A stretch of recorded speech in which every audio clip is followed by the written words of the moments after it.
Welcome everybody to the Taking Notes Podcast. Podcast. What we have for you is a 3-part series talking about entrepreneurial essentials that they don't really discuss in school. This is not by any means a comprehensive examination of these 3 ideas, but it is a good starting point. And we reference books we've read. We just kind of give a great overview, a great starting place so you can understand what these elements are and how they can improve your life as an entrepreneur. This first episode is about value, the concept of value, how it is exchanged, and how you can build it not only for yourself, but also how you can provide it for other people. So if you find value in this podcast, please subscribe, rate, comment. If you want to speak with us, join the Discord. If you want to give us your money to share lots of value, Patreon. We got videos on YouTube. We're on all the channels. Come hang out. You can find those links in the description. But without further ado, let's get to our conversation on Faking Notes Podcast about value. Welcome, everybody. What's up? How you feeling? Trevor? We got producer Daniel, Trevor Bumgarner in the chat. Yellow. So today we're doing kind of like a 3-parter Faking Notes Podcast, a little discussion about 3 important concepts. Trevor and I sat down with Daniel and we kind of just like had a little bit of a chat after our recent episode with Yuga Kohler. We were like, okay, so there are all these things that musicians and entrepreneurs need to learn about to be successful in the field outside of school, but they don't really teach these concepts in school. So we thought we'd do a little crash course on the ideas behind what value is, what money is, and what marketing is, because those 3 elements can really make or break what you do, what you produce when you leave school. Let's just jump right in. Okay. So we got a 3-parter here, but for this particular episode, value. Mm-hmm. Drew, what is value? It's love. It's money. That's what we're going to talk about.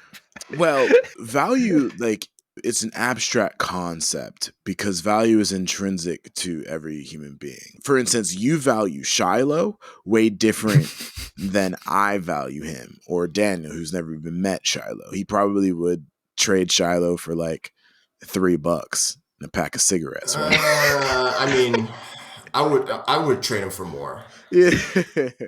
What I mean to say is, like, value is in the eyes of the beholder, right? And so one way to measure value that humans have developed over time is this concept of money, right? But before we jump into money, value can be defined by a lot of different elements. The way I think about it is like work, effort. Putting work or effort into something intrinsically increases its value. You know, let's say you have a kid out there. I know we're all on the younger side, but, you know, they took 3 minutes and like took some glue and some glitter and threw some macaroni on a construction paper and gave it to you. You know, you'd be like, okay. You'd still hang it up because like it had value because that's your kid. You love them. But if a random stranger's kid walks up to you and hands you the same picture, you're not going to really get that shit out my face. Exactly. Think about it like this. This is the real world. This is the real world. You ain't got no value, kid. Put some cheese on that macaroni. I'm hungry. However, think about it like this. Let's say there is a genius prodigy artist child that is not your own, but slaves away for 90 days on a single work of art. It's beautiful to behold. It is breathtaking. It is innovative. It changes the whole nature of what it means to make macaroni art. And generations study this piece beyond this kid, right? And that kid walks up to you on the street and hands you that piece of art. You're probably going to value that way more than your kid who took 3 minutes to... It's your kid, yeah, but they're still kind of dumb. And this is because they have your genes. They've still got your genes, and they're struggling. They're working with what they got. I think they're doing the best they can.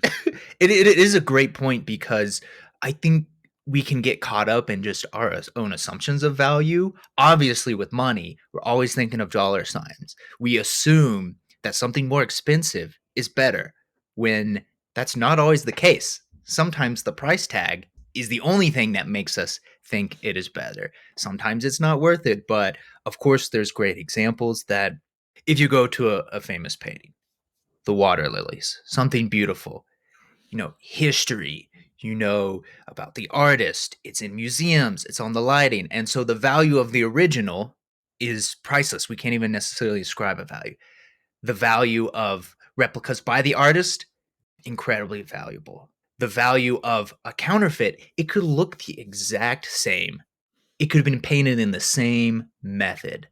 How do we figure out its value as opposed to print versions of that, as opposed to the desktop screensaver, which then you right click and save as? Because all of these look pretty much the same. It is the same piece of artwork, but yet, depending on what tier you're at, it has a different set of value. So, what we think is interesting, though, is it's kind of easy to ascribe it to art or trading cards as opposed to the real person out there on the field hitting the baseball. How do we figure out value for ourselves? Because we're out here working, we're out here trying to create priceless things. But depending on what we're putting in effort into our craft, for us, it's music. Well, What is the value? can I actually speak to that a little bit? Because there is, like, in part 3, we're going to talk about marketing. There's a book called The 22 Immutable Laws of Marketing. And I think it actually has a lot of really interesting clues as to how you can value a product or service. And one of those things is about being original, being a first. In your example of like Claude Monet's water lilies, he was one of the first impressionistic painters to paint in that way. And it was unique for the time. And so that uniqueness, that newness, and the amount of time and imagination and effort it had to create something that was brand new, that is all baked into the value. Replicating something that somebody has already done takes a proportionally fractional amount of effort. Therefore, the value isn't the same. Well, there's a quote by Albert Einstein saying, imagination is more important than knowledge. Knowledge is limited. Imagination is endless. When you talk about creating value, we squelch kids' imaginations, but your imagination is your most valuable resource because that is how you create new things. So I think when we talk about value, it is also a conversation about creating something that is new that can be provided as a product or service, which I think can lead us into our little next segment of the conversation. When you are a musician, what are you doing, Trevor? Crying, drinking coffee, and scrolling Facebook. Yes. Oh, like in value. Yeah, Yes, value. yes, yes, and yes. Just so there are all these different types of things are kind of somewhat melded together. It's a weird melting pot to figure out what is like the value, as in money wise. What do I charge? What is the value of my time? What is the value of the time I've already put in towards the craft? There's, of course, that old story, proverb, so to speak, of the locksmith. He gets a call. Hey, can you come? I'm locked out. Please come help me. The locksmith shows up, opens the door in 2 minutes, and it's like, that'll be $200. And the person's like, what? Are you kidding me? $200? It only took you 2 minutes. I could pay someone else and they'll come fix it. And he's just like, yeah, but I spent 25 years so that I could open that door in 2 minutes. And so you're paying for that built up time. And for musicians, it all kind of depends. It'll always be this balancing act. There are definitely guidelines and charts that can help you figure out your value and how it fits the needs of the client, so to speak, and how it fits the needs of yourself. Do you value what you're about to do? Do you value putting in effort into this? But for me, it kind of just boils down to like when deciding on specific projects. So we're really in the weeds. I'm thinking of like the value of, do I say yes to this? I value someone in order. It kind of needs to check all three boxes or heavily check two. Can I grow doing this? Will I learn something new from this experience? Does it benefit me in that way? Number two, how much time is this going to take? Because time is our most valuable resource. You cannot get it back. Science has not afforded us the opportunity to ever get time back. And then 3, money. But here's the thing. So this is 1, 2, 3. There's probably 4 through 500 beneath that. Money is top 3. That is a huge part of this because what does money allow me to do? Have Money more can time. allow me to have more time. Yeah, I can use money to buy, in air quotes, the other 2. So I value all 3, 1, 2, 3, but that's not the end of the checklist. That's the highest part of the checklist. Having more money means I could afford to have someone help me with something else. I can afford to eat. I can afford to pay a gym membership and then not go. And then, but also having more money, what does that allow you to do? That allows you to say no to more things that take up your time. That also allows you to say yes to things that could really fulfill number 1, that could really fulfill growth. So when I think of value, particularly to the art of it, to the craft and the business of music, and myself as a maker of art, and as someone just existing in this world, these are the types of calculations I'm running in there to figure out value. There is no clear checklist when they're like, what's the price? I don't know. It depends on the other categories. And so once I take that in there, that's the equation that kind of pops out in my mind. And that will change over time as you grow. Exactly. That's a really wonderful perspective, Trevor. And you're coming from the composition side, Mm-hmm. from the musician side. At least the way I think about it, I think about in recent years, every time I go into the practice room, that's me increasing my fee, in the Mm. future. Because what I'm doing is I'm getting better. I'm becoming more efficient at what I do. As a viola player, people will call me to do viola things. They'll call me to go to a session to perform as a violist. Now, if I don't practice, I will have to work a little bit harder to do the job that a person asks me to do. Right. So oftentimes I'm called to show up to a recording studio, never having looked at the music, and the client having a limited amount of studio time that they've booked. So time is money in that case. And they need me to perform the stuff well to make it sound good and do it all in the allotted amount of time that's given to me. Oftentimes, that allotted time does not allow for a person to mess up too many times, if at all. And so in this case, my practice has allowed me to be eligible to be able to fit that sort of job description. They're paying me because for them to learn the viola and to play it to a style and a level that they want, and to even if they want to tweak it on a dime to have somebody do that, they would have to invest at least 5, 6, 7 years to get that done. But here I am, I have somebody who's invested 20 years in my craft. One thing that we don't really develop as a concept of value is the value of your efficiency. When one is able to do something quickly, one is able to do something in many different permutations and in different ways.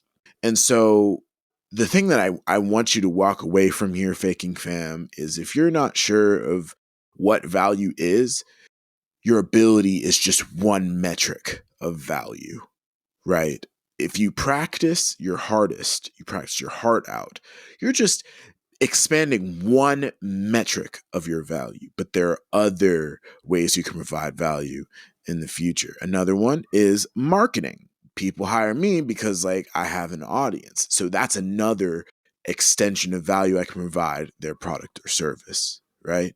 And so if you want to start making more money, which is what we're going to talk about next episode, find as many ways you can provide value for your clients in as many verticals as possible. But at the core of it, you need to focus on one silo, which is for you, Trevor, it's composition. For me, it's viola. For whomever is listening, if you're a producer, your catalog of tracks, right? You got to be making more beats if you want to be a producer because you don't know what your client is looking for. If you want to put stuff in the sample library, you got to provide more product. So that's just kind of how I think about it as a musician. I love it because it is very important to realize that there is more to you than just your instrument. That's how we can get caught in that depressive stage, because when you're not just playing so right, or you go out there and you lay out a stinker and you're just down on yourself because that's your identity. We need to remember, and obviously, if you guys are listening to this podcast, is what we're all about, being able to expand. I think it's very important to get really good at that thing, because it can allow you, like, once that's really going, that kind of breaks through the ice. It's the snow piercer. And then everything else is all the rest of the train. I'm excited. The third season of Snowpiercer's coming back. So I was like, that was a reference. that was a very specific reference. Good, great movie too. But being able to increase your value in different ways, it really helps. Our previous couple of guests have done that, particularly Yuga. When conducting's not working well, or to the level, I mean, it's always working great, but when it's not to the level, or it doesn't feel like it's progressing, he's improving in computer science, improving in crypto. When that maybe gets stagnant, he's like, I need a change. Conducting's going up. And I think that's between composition and music contracting and this podcast and all the things we try to do, is that, at least for us, it feels healthier, because you will always feel stagnant. There is no linear growth. It's going to be a wobbly path. And so when you're in the dip of one, you still push forward, you still put in time, but it can at least allow you to feel that sense of improvement elsewhere. So with value, there's lots of different things. Obviously, one of the biggest points of value that you can have in this industry, but in pretty much every industry, like, good luck finding an industry that doesn't need this, is the value of relationships. It's super important. And that value of having relationships can also feed back into time and money by having great connections and, like, getting on, like, producer Daniel, that relationship to come in here and help us out. It helps in other verticals. Having good relationships with people will straight up just get you money. And we're not talking about raw, like, oh, I've moved here and I got a network so that I'll get the call from so and so and I get to go to the studio. Yes, that's nice. But as a lot of our studio musician guests have come on here, you don't just come in and, like, give me to so and so right now, like, I need, like, gigs. Like, no. What do? You go there, you be personable, you be someone that you'd want to recommend. Like, you go in there, it's like, wow, I really like them. They're fun to be around. They can play really well. They'll show up on time, and they won't embarrass me for recommending them. I can trust them. And then suddenly you're getting the calls without ever really having to ask, hey, give me these calls. The values of relationships. Now, here's the thing, of course, for relationships, is that it is one of the hardest things, not necessarily to maintain, but if you do something really bad, it can disappear. You can break that relationship in 20 minutes, and it might take years to foster that relationship. So you could check out our previous course on essential skills for musicians, Yeah, so to try to speed up that process. Because if you can get to a more fruitful, real relationship sooner, you will be in a much better place. That can be part of your value. I even just got a text message yesterday. Someone looking for recommendations. All I do is recommend people for gigs. Who am I sending them to? The people who I know can do the job. The people who, more often than not, I think need it. I'm trying to look out for them, like, hey, like, they've had a rough go. I know they could use the cash too. This particular gig's not worth my time, value, balance, growth, expectation. Happy to send it on. And I'm sending it on to these people who meet these prior requirements. So the value of relationships, think about that. Don't leapfrog someone. Don't break the picket line. Look out for each other. If you stab someone in the back, you're never getting that call again. So value your relationships, your network, your inner circle, your growing outer circle. That is a particular thing that is value that does directly translate into your money and your career moving forward. that's so astute, Trevor. I couldn't agree with you more. And for reference, if you're trying to go back and listen to some essential social skills for musicians, those are episodes 90 and 91. Thank you, producer Daniel, for dropping that in the chat. You're welcome. I also wanted to verify and validate what you said, Trevor, because, the world is political. That is just the way it is. I'm sorry. You're going to have to deal with people. So if you come to that realization that no matter what you do, you're going to have to deal with people, if you just accept that as fact and then focus on getting better at that one thing, you would be so surprised what it does for you in the future. Now, part of, getting along with people, and we talked about this, is developing yourself so that you can be useful to other people. That is probably one of the easiest ways to get along with people, is developing a skill set that people need. That's how you can develop value. Now, we haven't really talked about, how do we translate value into a way that can bring you money, which is the next episode, right? So let's just talk about briefly a couple of different ways that we can solidify and crystallize this ethereal concept of value into tangible things like money and relationships. Well, for one, entertainment. If you entertain people, if you are entertaining, that is value. That is value to somebody. You can bring your entertaining capabilities to social media. You can bring that to your gig, make everybody laugh. You can bring that to social gatherings. So if you're the funny dude, you're always getting invited to dinner because people need to laugh, right? That kind of goes into comedy. If you can crystallize your wittiness into funny skits for social media, if you can crystallize your wit into planning really fun trips and outings for people, that is another way to build your social value. And we also have to address social media and the elephant in the room. Social media is social media. What? Social Wait, media. what? If you have no social skills, you won't grow on social media. What a concept. But it's true. Another aspect of social interaction is education. And it's actually underestimated, at least in America. We have this perspective that educators aren't valuable, which is really depressing. Educators aren't valuable until they're college educators, and then it's too valuable. Then it's unaffordable, right? It's this very extreme dichotomy. It's unique to the American experience because if you go to a lot of Asian countries, especially, they're on the same level of doctors. Like, teachers are essential for life. They are venerated in society. So if you can really find a way to educate people, crystallize your experience to create shortcuts for others, which is how I've built my entire brand and my entire career, do it because it's valuable. It has value. Another thing that creates value, and we'll talk about this more in the marketing episode we'll have for you, it's emotion. Right? A lot of these Super Bowl ads that we talk about after the Super Bowl that make everybody laugh and cry is because there's emotion. If you put the humanness of you, the connection and relatability of what it's like to have your human experience, if you can put that in a way that resonates with people, that's valuable.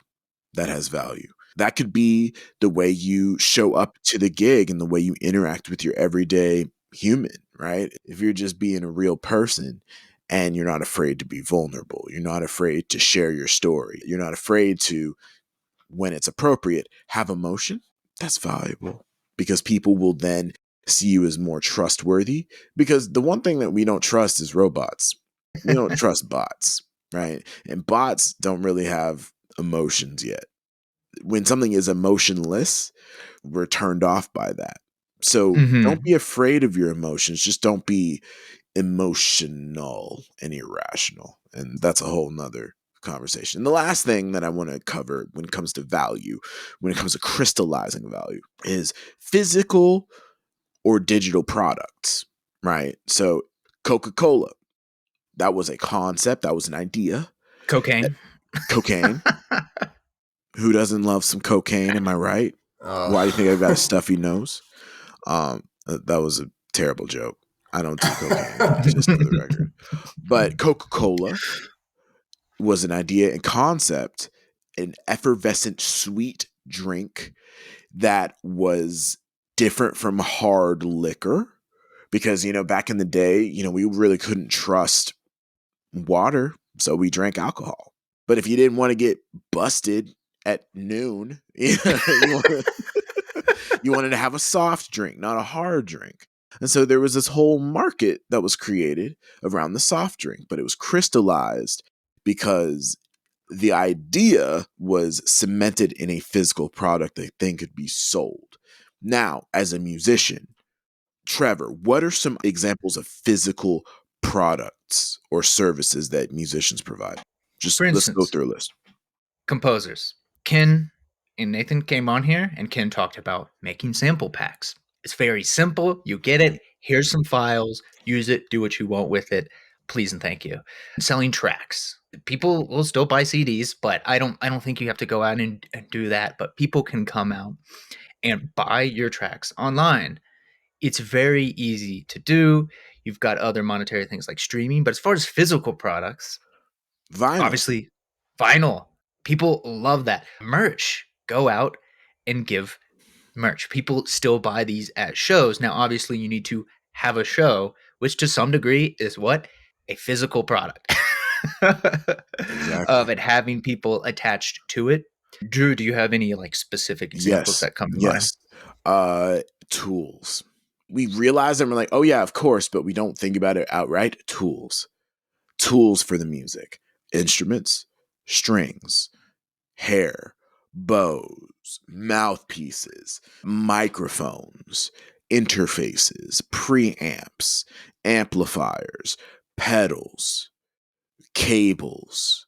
Those are all physical products that people have created and sold for money because they're valuable because they facilitate the act of creating music. So we often think of products as like the end result of our efforts, but what are the things we need to do to create the art? That's also something, right? So one way to think about it is like think about your everyday life, right? Go from the very beginning of your day when you wake up. Think of everything you're using, not just like the end result of your day, the things you did, but like who made your sheets? Who made your bed? Who made your toothbrush? Who made the toothpaste? Who farmed the eggs and the avocados? Who created the hot sauce? Who packaged the coffee beans for your coffee, right? Who stitched together your clothes? Who stitched together the leather seats in your car? Who manufactured the chairs you sit on?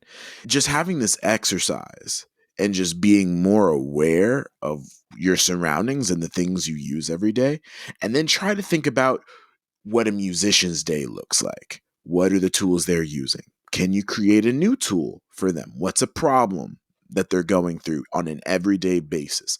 What's a problem that you're going through on an everyday basis that hasn't been solved yet? Can you make a solution? Have you made an ad hoc solution that's kind of quirky, but nobody else has done yet? Can you save some money and replicate it so other people can use that solution? Can you trademark that solution? Can you sell it digitally or physically in a store? This is like the entrepreneurial mindset one must create in order to then begin to bring an idea into the physical world and then use that value that physical product or digital product creates to crystallize and make you what our next episode will be about. Money.